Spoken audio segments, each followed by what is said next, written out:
देखो मेरे पास 200 रुपए थे, जिसमें से मैंने 80 खर्च किए, तो 120 बचे।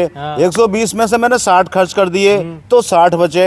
60 में से मैंने 36 खर्च कर दिए, तो 24 बचे। और 24 के 24 मैंने फिर खर्च कर दिए, तो 0 पैसे बचे। अब जब मैंने खर्च किए हुए पैसों को जोड़ा तो रुपए बने 200, जो कि मेरे पास थे 200।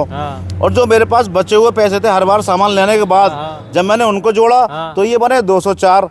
ऐसा क्यों? ये 200 ये 204, 4 रुपए का अंतर क्यों आ रहा है? मतलब आपको ये बताना है। अगर आपने बता दिया इनाम में आज 1000 रुपए का है, देख लो 1000 रुपए इनाम। ये 4 रुपए कहाँ से फालतू आ रहे हैं बढ़कर? मैं बता दूंगा भाई साहब कहाँ से आ रहा है। समझ क्या था कहानी?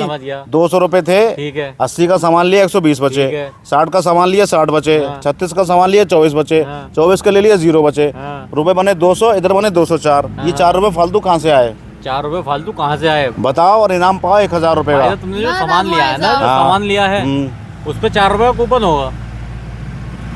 जैसे हम सामान लेने गए, हमारे पास कॉपी पेन साथ में था, हम हैंड टू हैंड लिखते चले गए। हम पे रुपए हैं 200, ठीक है। 200 में से हमने 80 रुपए का खरीदा चावल, तो हम पे 80 रुपए खरीद लिए चावल। हम पे रुपए बचे 120 ही लिख लिया हमने हाथ के हाथ, ठीक है। अब 120 में से हमने 60 रुपए खरीद ली दाल, ठीक है, ठीक है। तो हमने लिख लिया 60 रुपए की खरीदी दाल, ठीक है। 60 में 120 में 60 गए तो 60 बचे, हमने ये भी लिख लिया 60 बचे, ठीक है, ठीक है। फिर 60 रुपए का हमने 36 रुपए खरीद लिया तेल, ठीक है, ठीक है। तो 36 में से हमने खरीद लिया तेल, 36 का तेल खरीदा, रुपए बचे 24, हमने ये लिख लिया 24 रुपए बचे। फिर 24 का हमने खरीद लिया भाई साहब मसाला, ठीक है। 24 का खरीद लिया मसाला, रुपए बचे 0, हमने ये भी लिख लिया। अब जब हमने दोनों का टोटल करा तो इधर आए 200, इधर आए 204।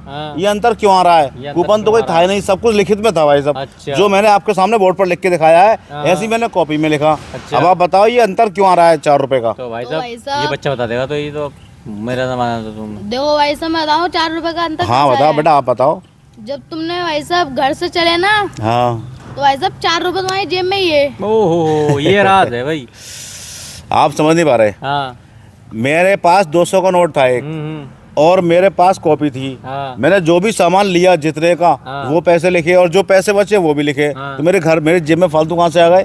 भाई यहाँ जब 200 मेरे ये 200 थे जेब में, और यहाँ पूरे 200 आ रहे हैं, तो फालतू तो कोई था ही नहीं मेरे जेब के अंदर। अगर फालतू तो यहाँ फालतू आता, यहाँ आ रहे हैं 204। नहीं समझे? मेरी जेब में कोई एक्स्ट्रा पैसा नहीं था। ये हिसाब में गड़बड़ है। अब ये क्या गड़बड़ है ये निकाल के बताओ ना आप। माइंड वाले बता सकता है तो। आप नहीं बता पाओगे बेटा, आप भी नहीं बता पाओगे।